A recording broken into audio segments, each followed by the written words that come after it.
কিছু কিছু সুখে এত খুশি থাকে মিশে,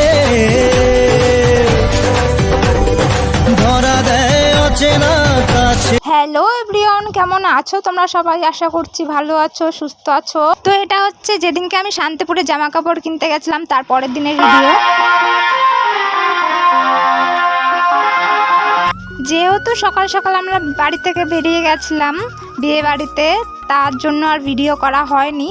আর হ্যাঁ, এই ভিডিওটা করেছি আমি অনেক দিন হয়েছে, তো একটা প্রবলেমের জন্য আপলোড করা হয়নি। এডিট করতে একটু অসুবিধা হয়ে গেছিলো, মানে আমি এডিট করেছিলাম, তারপরে ছাড়তে যাব তখন দেখি যে ভিডিওগুলো আমার সব ডিলিট হয়ে গেছে। তো যাই হোক, অনেক কষ্ট করে আমি ভিডিওগুলো জোগাড় করেছি।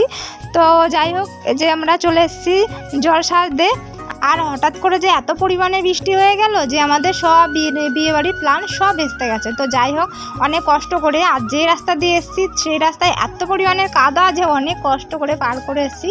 তো যাই হোক, জল টল নিয়ে আমরা অন্য রাস্তা দিয়ে আবার গেছিলাম। তো ওখানে গিয়ে আবার সেজেগুজে নিয়েছি। তাও আমরা যাব বরপক্ষ হয়ে।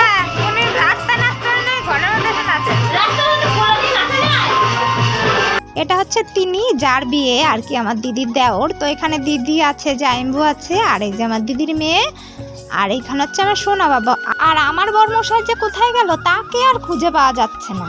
তো যাই হোক, এই যে আমি রেডি হয়ে গেছি। তো আমাকে কেমন লাগছে অবশ্যই কমেন্ট করে জানিও। আর আমার সোনা বাবা রেডি হয়ে গেছে। তো চলো যাওয়া যাক বিয়ে বাড়িতে। আমরা কি করি সব তোমাদের কাছে শেয়ার করব। তো চলো।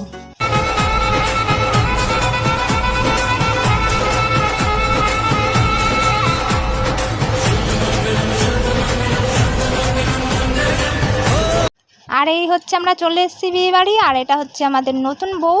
আর হ্যাঁ, এতক্ষণ পর তোমাদের বলছি, এটা হচ্ছে আমার দিদির দেওরের বিয়ে। তো এই যে অনেকক্ষণ পর আমার তিনিকে খুঁজে পেয়েছি, কোথায় গুদা হয়ে গেছিলো জানি না।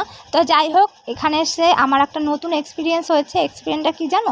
যে আমার দিদির দেওরের যার সাথে বিয়ে হয়েছে তার সেই মেয়ের বাড়ি থেকে আমার দিদির বাড়ি আর কি 5 থেকে 6 মিনিটের দূরত্ব। আর এত কাছাকাছি বিয়ে আমি কোনোদিন এরকম এনজয় করিনি, খুব ভালো লেগেছে। আর হ্যাঁ, আমরা জলগুলোতে যাওয়ার সময় যে পাইপ দিয়ে জল উঠাচ্ছিল যে বাড়িটায় আর কি, ওখানে প্যান্ডেল করেছিল যেই মাঠে, অনেকটাই জল জমে গেছিলো, পাইপ দিয়ে জল ছেঁচে তারপরে বিয়ের মণ্ডপ আর কি করেছে অনেকটা কষ্ট করে। তো এখানে আমরা আর বেশিক্ষণ থাকতে পারিনি, যেহেতু খুব বিরক্ত করছিল আর অনেকটাই রাত হয়ে গেছিলো আর একটু ঠান্ডা পড়েছিল, তাই ভাবলাম আর থাকবো না। তো অনেকটা মেনু করেছিল, আমি পুরো ভিডিওটা করতে পারিনি, বাবুকে খাওয়াচ্ছিলাম আর ও এতটা বিরক্ত করছিল যে ভিডিওটা ঠিক করে করতে পারিনি। তো আজকের ভিডিওটা এটুকুই থাক। তো আমরা খাওয়া দাওয়া করে বাড়ি যাই। আর তোমরা ততক্ষণ লাইক করে চ্যানেলটা সাবস্ক্রাইব করে পাশে থাকো। আবার দেখা হবে নেক্সট ভিডিওতে। ততক্ষণের জন্য টাটা, বাই বাই।